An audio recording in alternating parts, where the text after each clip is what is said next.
নমস্কার বন্ধুরা, আমি আজকে পুঁই মিচুলি রান্না করব চিংড়ি মাছ দিয়ে। তার জন্য এখানে একটা তেজপাতা, দুটো শুকনো লঙ্কা আর 5 ফোড়ন আমি গরম তেলে দিয়ে দিচ্ছি।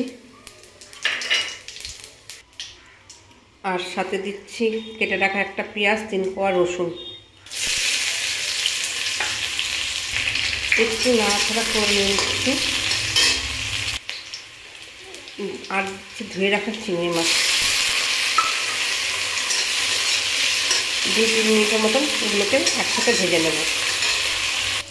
চিংড়ি মাছ আর পেঁয়াজটা লাল করে ভাজা হয়ে গেছে। কেটে রাখা সবজিগুলো দেব। শিম, আলু, বেগুন, পটল আছে, এগুলো সব দিয়ে দিচ্ছি। এখানে শিম, কুমড়ো, আলু, বেগুন সব আছে সবজি। এগুলোকে এখন 5 মিনিট আমি ভালো মতন ভেজে নেব। 1 চামচ লবণ দিয়ে দিলাম, তাহলে তাড়াতাড়ি সবজিটা মজে যাবে। ছোটো চামচের 1 চামচ হলুদ গুঁড়ো। এবার কেটে ধুয়ে রাখা পুঁই মিচুলিগুলো দিয়ে দেব।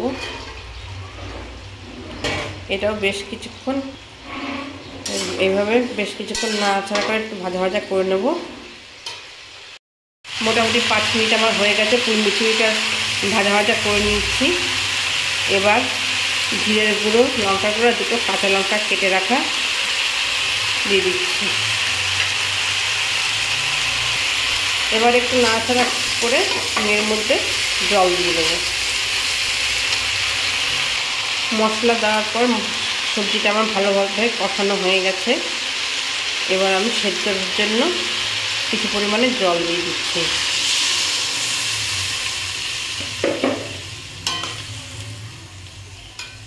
আর একটু জল দিয়ে দেবো। সবজিগুলো তাহলে ভালো মতন সেদ্ধ হবে।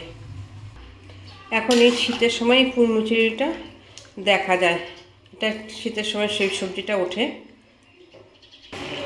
এদিকে সবজিটা আমার প্রায় সেদ্ধ হয়ে গেছে, সেদ্ধ হয়েই গেছে, একটু মাখা মাখা হবে। দেখো সবজিগুলো সব সেদ্ধ হয়ে গেছে, কেটে যাচ্ছে সবজিগুলো। আর একটুখানি নাড়াচাড়া করবো, মাখা মাখা হয়ে যাবে।